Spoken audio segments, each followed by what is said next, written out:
Apa yang menarik dalam kes ni, anak dua-dua ni adalah kawan.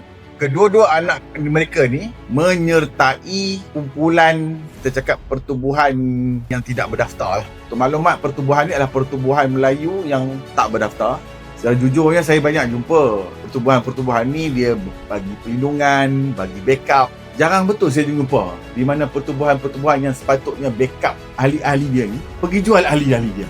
Kedua-dua anak muda ni, seorang berumur 23 tahun, seorang 21 tahun, dia terlibat menjadi ahli kepada pertubuhan ni. Tapi malangnya, bos ataupun individu yang kita kenali sebagai Mr. A menggunakan kedudukan dia sebagai ketua kepada kumpulan ni telah membawa kedua-dua anak pergi ke Cambodia. Dia mula-mula nak pergi kerja ke Singapura, tapi tak jadi. Lepas tu dibawa ke Ulu Tiram selama 2 minggu. Baru terus ejen terus bawa pergi ke Kemboja. Sepatutnya satu kumpulan ini menjadikan contoh yang terbaik kepada anak-anak muda kita.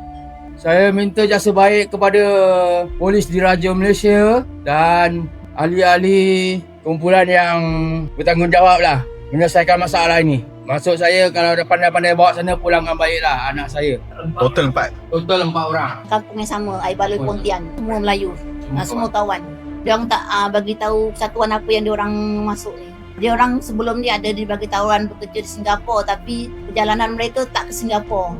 Dalam 10 hari bulan tu, anak saya baru memberitahu saya dia sekarang sudah berada di Cambodia untuk menjadi scammer. Ketua persatuan ni dia masih aktif sekarang kat kampung. Dia masih mencari anak-anak muda untuk mencari persatuan yang tak berdaftar ni.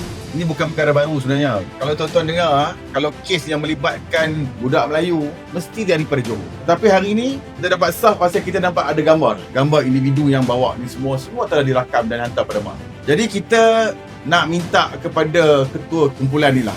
Nombor satu, kita minta dia stop lah. Dan kita nak minta supaya sindiket ini dipantau oleh pihak D7 dan juga oleh pihak D3 Bukit Aman.